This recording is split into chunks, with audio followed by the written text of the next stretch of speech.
Right break నుంచి చూస్తున్నాం. కడప జిల్లా బద్వేలు మండలం బైనపల్లిలో హైటెన్షన్ కొనసాగుతుంది. కొందరు వైసీపీ నేతలు ఆక్రమణలు చేపట్టారంటోంది ఇరిగేషన్ టీం. ఇందులో భాగంగా వైసీపీ నేత శ్రీకాంత్ రెడ్డి చెరువులో గెస్ట్ హౌస్ నిర్మించుకున్నారని చెబుతున్నారు.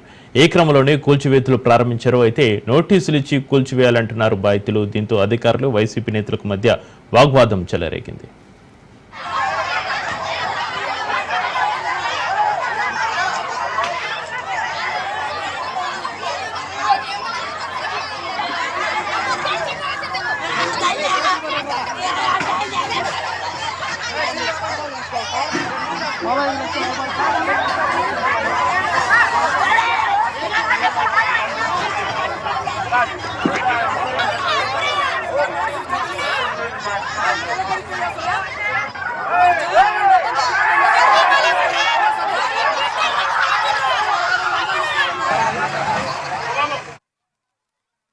విషయం తెలుసుకున్న వైసీపీ ఎమ్మెల్సీ గోవింద్ రెడ్డి సంఘటన స్థలానికి చేరుకున్నారు. ఇది ప్రజాస్వామ్యంపై జరుగుతున్న దాడికి అభివర్ణించారు. శ్రీకాంత్ రెడ్డి ఇంటిని అక్రమంగా కూల్చుతున్నారంటూ మండిపడ్డారు. తొలుత బైనపల్లి చెరువును సర్వే చేయాలి, ఆ తర్వాత అక్రమ నిర్మాణం అని తేల్తే కూల్చాలన్నారు. అయినా నోటీసులు ఇవ్వకుండా ఎలా కూల్చుతారంటూ నిలదీశారు.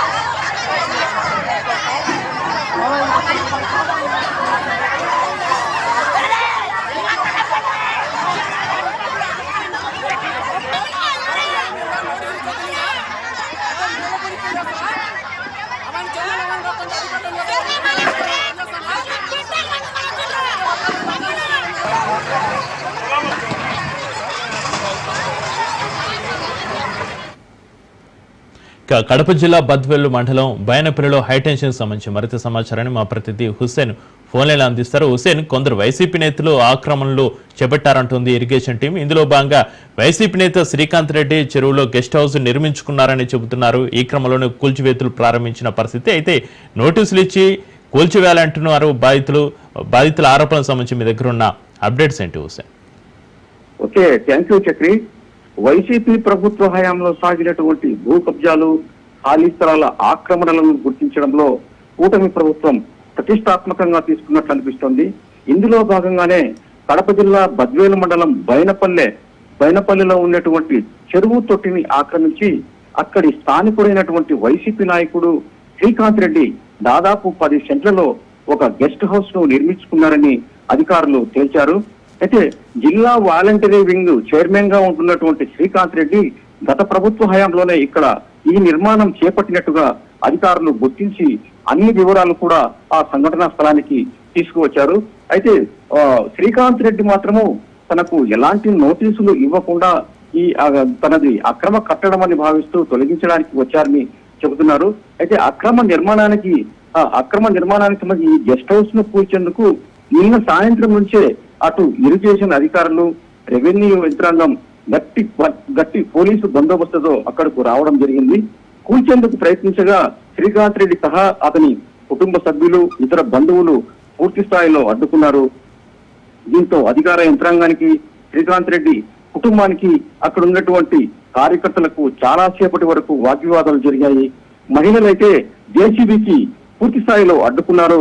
రాత్రి అయినప్పటికీ ఉద్రిక్త పరిస్థితులు తగ్గకపోవడంతో అధికారులు మరింత పోలీసు బలగాలను రప్పించారు. అలాగే ఎలాంటి ప్రమాదాలు జరగకుండా ఫైర్ సిబ్బందిని కూడా రప్పించడం జరిగింది. అలాగే నియోజకవర్గ వ్యాప్తంగా ఉంటున్నటువంటి వైసీపీ ముఖ్య నేతలు, కార్యకర్తలు స్పాట్ కు చేరుకోవడం కూడా జరిగింది. దీంతో ఘర్షణ మరింతగా ముదిరిపోయిందని చెప్పుకోవచ్చు. ఈ సందర్భంలోనే స్థానిక బద్వేలకు చెందినటువంటి సీనియర్ వైసీపీ నేత ఎమ్మెల్సీ గోవింద్ రెడ్డి అక్కడికి చేరుకున్నారు. తెలుగుదేశం ప్రభుత్వం దాదాపుగా రెడ్ బుక్ రాజ్యాంగాన్ని అమలు చేస్తుందని ధ్వజమెత్తారు. అధికారులు కూటమి ప్రభుత్వానికి ఒత్తాసు పలుకుతున్నారని విమర్శించారు కూడా. అయినప్పటికీ అధికారులు అక్కడి నుంచి కదలకపోగా ఈ తెల్లవారుజామున తాము ఏమైతే అనుకున్నారో ఆ పనిని పూర్తి చేయడంతో కథ సుఖాంతం అనిపించింది. కానీ భారీ బందోబస్తు మధ్య ఈ జేసీబీతో శ్రీకాంత్ రెడ్డి నిర్మించినటువంటి ఈ అక్రమ కట్టడమైనటువంటి గెస్ట్ హౌస్ ను పూర్తిగా నేలమట్టం చేశారు చక్రి. ఈ తోపులాటలో ఓ మహిళ కూడా స్పృహ తప్పి పడిపోయేటువంటి సందర్భాలు ఉన్నాయి చక్రి. అయితే ఎలాంటి నోటీసులు ఇవ్వకుండా ఎలా కూల్చుతారంటూ బాధితులు ఆరోపిస్తున్న నేపథ్యంలో అధికారులు చెప్తున్న ఆన్సర్ ఏంటి? అంటే అధికారులు మాత్రము తాము అన్ని రకాల పూర్తి సమాచారంతోనే ఇక్కడికి వచ్చామనేటువంటి కొన్ని డాక్యుమెంట్లను కూడా శ్రీకాంత్ రెడ్డికి చూపించడం జరిగింది. అయితే ఇన్నాళ్ళు అంటే తాను నిర్మించి దాదాపు 4 ఏళ్లు పూర్తిగా వస్తున్న ఈ నిర్మాణానికి సంబంధించినటువంటి ఆక్రమణాన్ని ఎందుకు తేల్చుకోలేకపోయారు? ఇప్పుడు కేవలం కూటమి ప్రభుత్వంలోనే ఇది అక్రమ కట్టడం అని ఎలా భావిస్తారు అని శ్రీకాంత్ రెడ్డికి సంబంధించినటువంటి వైసీపీ క్యాడర్ కూడా క్వశ్చన్ చేస్తున్నారు Chakri. Right, thank you Hussain. ధైర్యంగా